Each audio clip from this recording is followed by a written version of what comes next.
Hello everyone, welcome back to the next video. In this video I will show you how to integrate the Qwen205B LLM model in Godot game engine for Android with the help of an Android plugin and using MediaPipe LLM inference. So let's get started. Now first what I have done is that based on this particular documentation over here, I have just created one cheat sheet. So then don't get confused once you see this particular cheat sheet. So I'll be using this cheat sheet instead of that documentation. Next, let's look at the output so that things would be more clearer for you.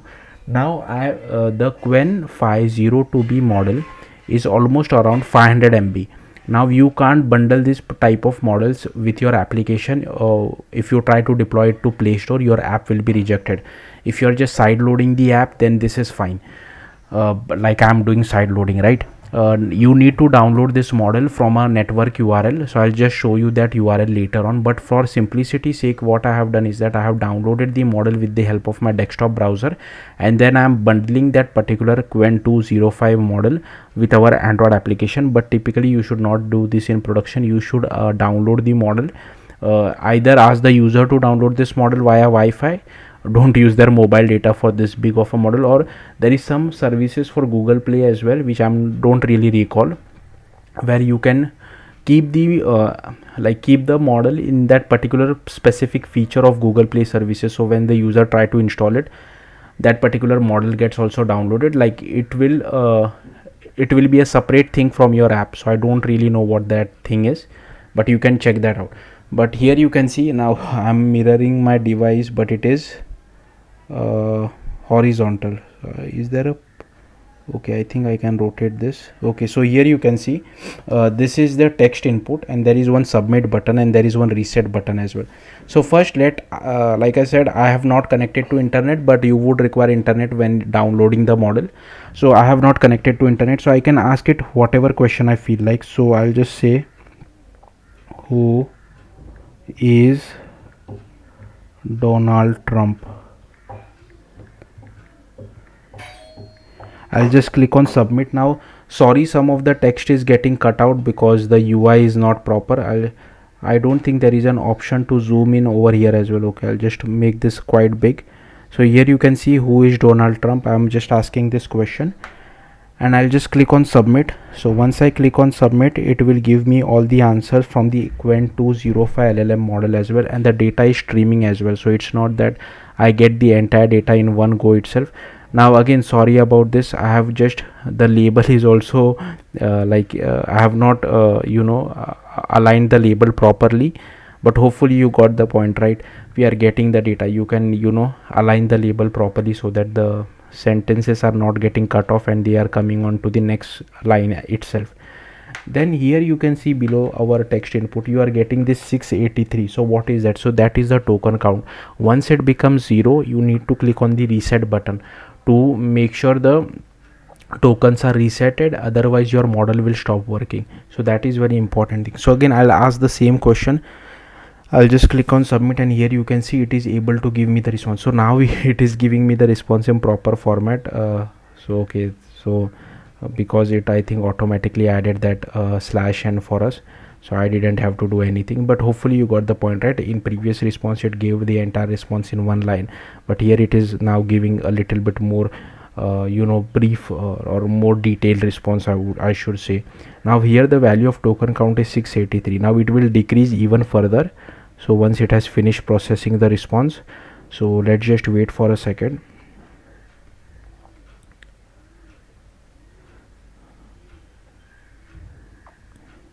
So here you can see it became 297. Like I said, if you want to make it back to previous one, you just have to click on reset. It became -1, that is fine. Then you can click on submit, and then it again starts from, I think the total token count is 750 or something like that. But yeah, it's up to you how you want. So here you can see it became again 683. So anyway, so hopefully you got the point. Now let's see how to achieve this. So first you need to create an Android project. So for that, just open Android Studio, click on new project, click on empty views activity, click on next, give it some project name, language select as Kotlin, minimum HDK, you can keep it as 26, and build configuration language, you can select it as Kotlin DSL, and then just click on finish. I have already created an Android project, so I'll just open the existing Android project which I have. Once I have opened the Android project, so in your case it will take a bit of time to do all the Gradle syncing, so just be patient. Once the Gradle syncing is done, you should see this particular app folder as well as Gradle scripts folder. Inside that now you will not see this my library folder, so you'll have to create this particular my library folder. So for that you can just right click, new, module, select Android library, and here you can name it as my library over here. And here again language I have selected as Kotlin, minimum HDK I have kept it as 26, and build configuration language is Kotlin DSL. And then you can just click on finish over here. So once you click on finish, as you can see my library is already present for me, so that's why it is not allowing me to click on finish. But in your case you should be able to click on the finish folder and it will create this my library for you. Again the Gradle syncing will take a bit of time, so be patient. Once the Gradle syncing is done, then what you need to do is you just need to open this Gradle scripts over here. You need to go to build.gradle.kts and here you need to go to my library. And here at the time of me recording this video I am using Godot 4.4.1, so that's why I am using 4.4.1 over here.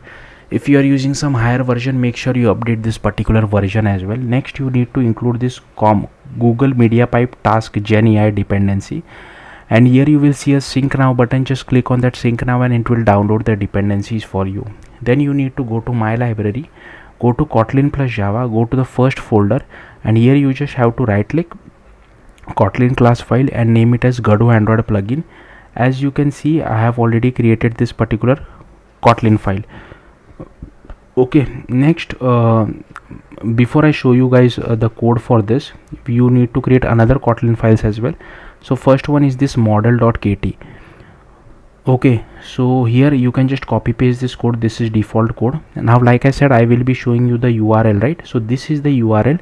You can open this URL inside your browser, desktop browser, and download this particular model. Okay, so for now like I said, in production you should download this either from that Google Play Services feature or ask the user to download it manually, but it is almost around 500 MB, so yeah, you'll have to make a right choice for your app. So for now you can just download this model and rest you can just copy paste it. Now what is this particular path? So once we have downloaded this model, we will be storing this particular model inside the assets folder. Okay, but in your case like in our case, what we will do, once the user opens the app for the very first time, we will be moving the model from the assets folder to this particular path.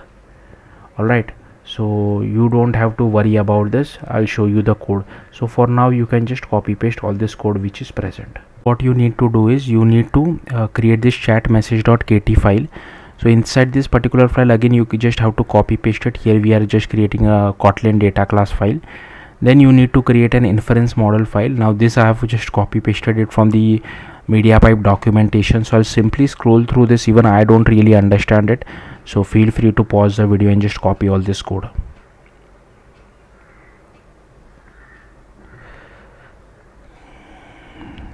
Okay, then you need to go to Godot Android plugin, and again these are all the imports for it. Okay, here we have created our reference for inference model. Then here I have created this messages, current message ID and token remaining. All these things are for calculating the tokens. Okay, then here I have given it some plugin name, so this can be anything whatever you feel like, but do remember this name because this name will be used in other places as well. So I have given it as my plugin for now. Then inside on Godot setup completed, I am launching a coroutine to copy the model which we have downloaded from our assets folder to that particular path which I mentioned. Right now, before I show you the rest of the code, what you need to do is you just have to create this assets folder as well. Now don't create this folder manually, you will mess it up. So just right click on your my library, new, click on folder, click on assets folder and just click on finish. It will do some Gradle syncing and it will create this assets folder for you. Now inside this assets folder you will have to drag and drop this particular task model which we have downloaded, right, LLM model. So make sure you drag and drop it over here, and then we also initialize our inference model. Then inside get plugin state, here we add this answer signal as well as token signal. Then here we have this reset method as well, where we just reset our session, we clear our messages, and here we set the values for our tokens as well, and whatever token value we get, we send it back to the Godot side. So here you can see that's why we have registered 2 signals over here. Then inside get answer, now again this particular code is for registering for getting the token. Even I am not really clear about this. Then here we have this async reference, where we just do inference model dot generate response async. Here we pass the prompt to it, and here we get the result. So here you can see I'm immediately sending it back to Godot side. So it will keep sending us in the form of streaming like response. And again this particular thing is for calculating tokens. Even I don't really get it. Now suppose if you want to know when the model finishes giving us the entire response, for that you have this done callback over here as well. So suppose if you want to disable the text input as well as the submit button till the LLM model gives us the complete response, you can use this done response callback, sorry. So you can just create one more signal, and once this is done is called, you can send that signal, and that will be an indication to re-enable the edit like the text input as well as the submit button. Okay, again this is for calculating token, this is also for calculating token. Here we are just catching any exceptions, and this is for copying the asset to the file path, and again this is for calculating token. So I'll simply scroll through this, even I don't completely understand it. Okay, so this is done. Now let's see what's the next step. So you need to go to the Android manifest file. So just go to manifest, android manifest.xml, and here you need to add this application tag. First you need to add metadata. Now you can just copy paste this. Important thing which you need to do is, firstly this should be your plugin name. So whatever you see over here, get plugin name, you should write the plugin name over here, and this is your package name. Whatever you see this package name over here at the top, make sure you paste it over here, and followed by the Kotlin file name, Godot Android plugin. Okay, then you need to go to the project drop down. Inside my library you need to right click new directory and give the name as export underscore scripts underscore template. As you can see I have already created it. Next, inside this you need to create 2 files. Just right click new file, give first name as export underscore plugin.gd, repeat the same process, name it as plugin.cfg. Now this code I have copied it from the Godot documentation. Only important thing is this should be your plugin name. Change the description author to whatever you feel like. Then here you need to create export underscore plugin.gd file as well. Again I have copy pasted this code from the Godot Android documentation. So I'll simply scroll through this. Feel free to pause the video and just copy the code. Again 2 important things, this should be your plugin name, rest you can copy paste, and lastly you need to add this get Android dependencies as well. So here we need to specify the task MediaPipe task gen AI dependency which we added inside our build.gradle file. Okay, once that is done, you can again come back to the Android drop down, and you can just have to open your terminal. Okay, and then we need to redirect. So I'll just close this. Okay, you need to go to your Android project. So this is my Android project. I'll just drag and drop it over here, and then we need to run this particular command. So this particular command, so I'll just copy this command /gradle w assemble, and I'll paste it over here. So this will generate AAR files for us. So I have already read this command previously, so it will be pretty quick for me, but in your case it might take a bit of time. Once the command is successful, you need to go to your Android project, go to your library, go to build, outputs, AAR, and here you should see 2 AAR files being generated. So let's just wait. I have already copy pasted one of the AAR files to our, like both of these AAR files to our Godot project. That's why one is missing. So let's just wait, because the Quen model is 500 MB. This particular thing takes a bit of time, so be patient. So here you can see this release.ar file is also being generated. So it should succeed in some time. Like even for me it is taking a bit of time, even though I ran it previously.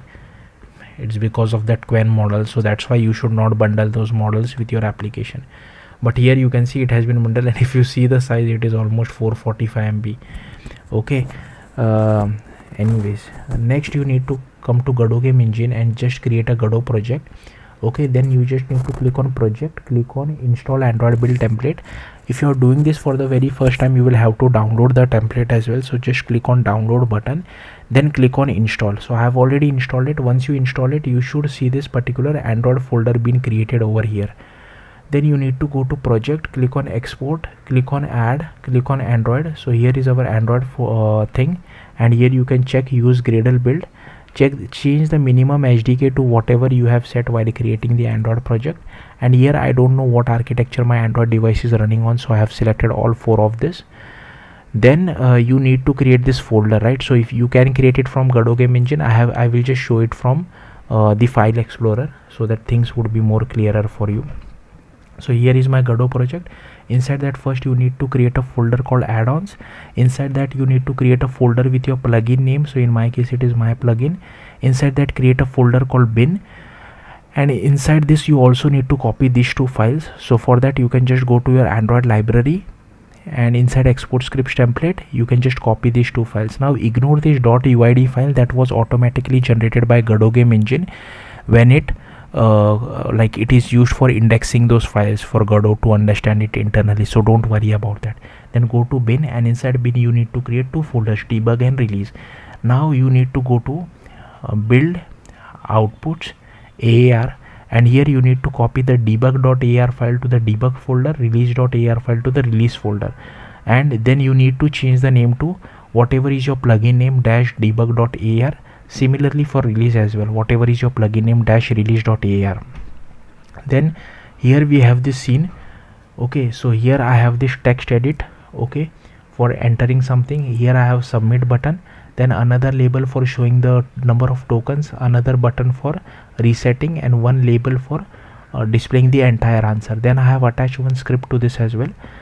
Also one more thing, go to add-ons. If you see any indentation issues inside this particular file of export_plugin.gd, make sure you fix it. Then go to project settings, go to plugins, and make sure you check this particular checkbox as well.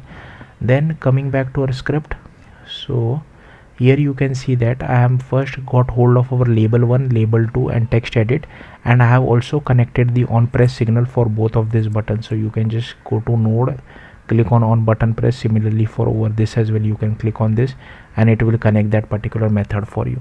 So inside the ready method, I have created these 2 variables as well. This should be again your plugin name. Inside ready, we just initialize our Android plugin, and here we connect the 2 signals as well.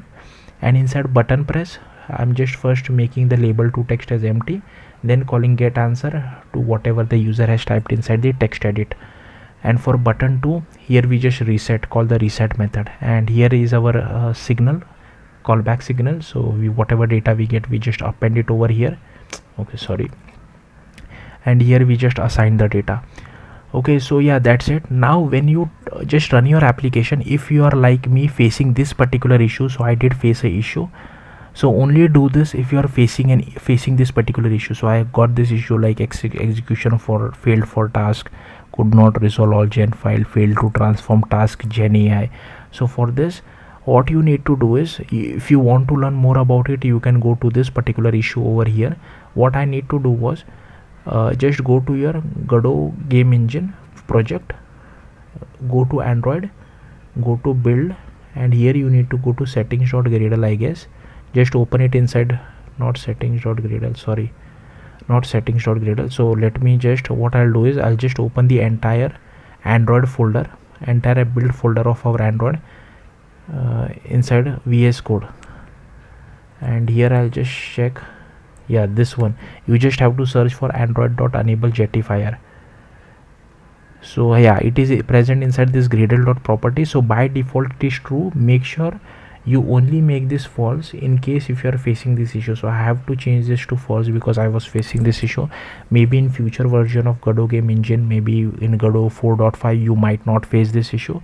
So make sure you only change it to false if you are facing the issue. So otherwise do not do this. So yeah, that's it. Thank you for watching. Bye.